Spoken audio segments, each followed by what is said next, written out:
PM Kisan ప్రధానమంత్రి కిసాన్ సమ్మాన్ నిధి యోజన లబ్ధిదారుల రైతుల కోసం ప్రభుత్వం ఒక ముఖ్యమైన నోటిఫికేషన్ జారీ చేసింది. దేశవ్యాప్తంగా కోట్లాది మంది రైతులు 21వ విడత కోసం చాలా కాలంగా ఎదురుచూస్తున్నారు.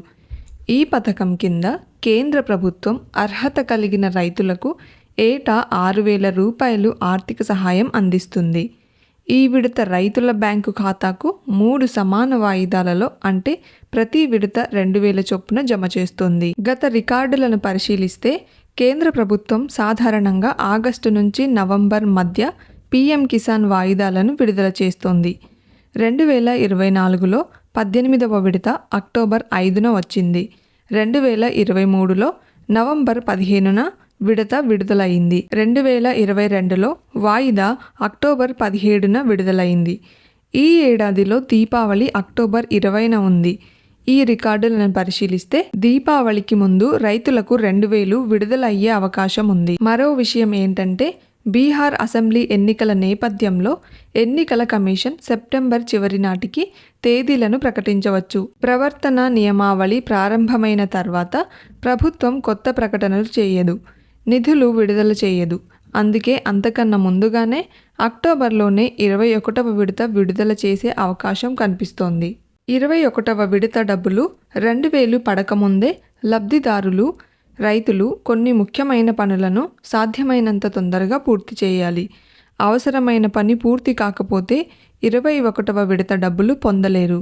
అందిన సమాచారం ప్రకారం ఈ 21వ విడత అక్టోబర్ 12 నాటికి విడుదల అవుతుందని భావిస్తున్నారు.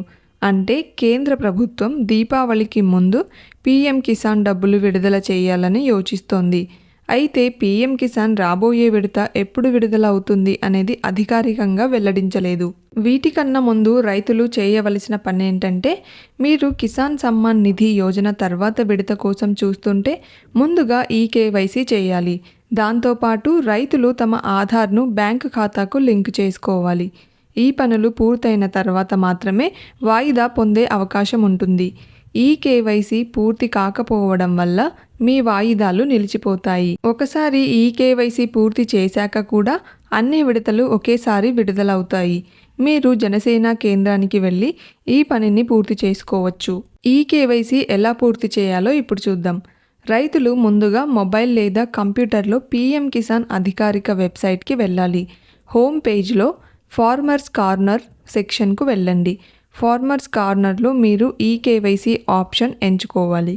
మీరు 12 అంకెల ఆధార్ నెంబర్ను ఎంటర్ చేసి ఫైండ్ బటన్పై క్లిక్ చేయొచ్చు.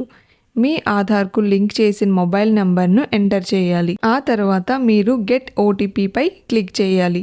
మీ మొబైల్ నెంబర్కు ఓటీపీ వస్తుంది. వెబ్సైట్లో ఇచ్చిన ఫీల్డ్లో ఎంటర్ చేయాలి. ఆ తర్వాత ప్రక్రియను పూర్తి చేసేందుకు మీరు సబ్మిట్ బటన్పై క్లిక్ చేయాలి. మీ పేరును జాబితాలో ఎలా చెక్ చేసుకోవాలో ఇప్పుడు చూద్దాం. రైతులు అధికారిక వెబ్సైట్ pmkisan.government.inలో వారి స్టేటస్ చెక్ చేసుకోవచ్చు. ఫార్మర్ కార్నర్ సెక్షన్కు వెళ్ళి బెనిఫిషియరీ స్టేటస్పై క్లిక్ చేయండి. వివరాల కోసం ఆధార్ నెంబర్ లేదా రిజిస్ట్రేషన్ నెంబర్ను ఎంటర్ చేయండి. బెనిఫిషియరీ లిస్ట్పై క్లిక్ చేసి మీ గ్రామంలోని లబ్ధిదారుల జాబితాను కూడా చూసుకోవచ్చు. కేంద్ర ప్రభుత్వం అక్టోబర్లో 21వ విడతను విడుదల చేసే అవకాశం ఉందని సంకేతాలు కనిపిస్తున్నాయి. రైతులు తమ డాక్యుమెంట్స్ను అప్డేట్ చేస్తే దీపావళికి ముందు 2,000 వచ్చే అవకాశం ఎక్కువగా ఉంది.